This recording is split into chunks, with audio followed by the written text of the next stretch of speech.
Magandang tanghali mga kabayan. Ngayon ay iluto na natin yung prepare natin na gulay kanina.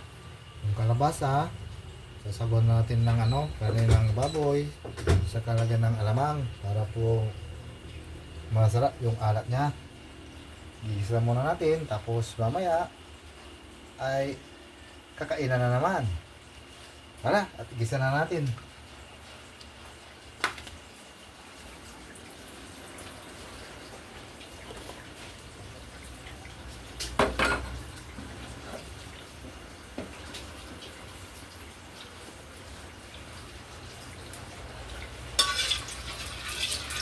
Initin muna natin yung mantika mga kabayan para po iiyak yung ating mga gigisain.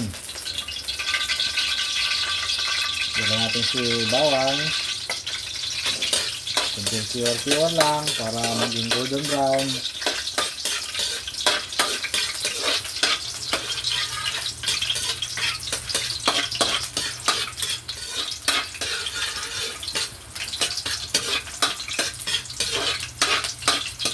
Tapos sibuyas,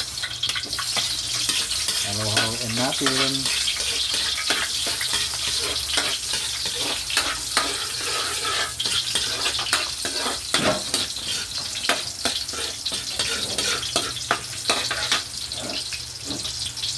Ito yung sahog natin na yung si alamang muna, alamang para pinagka-arat niya.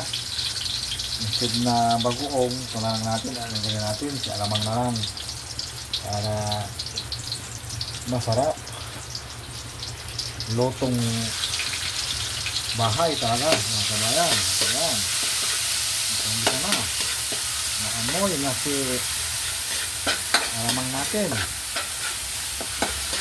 Tapos ilagay natin yung sahog na ating baboy mga kabayan. Abakan nyo lang mamaya, kabayan. Para po sa ating mga lulutuin.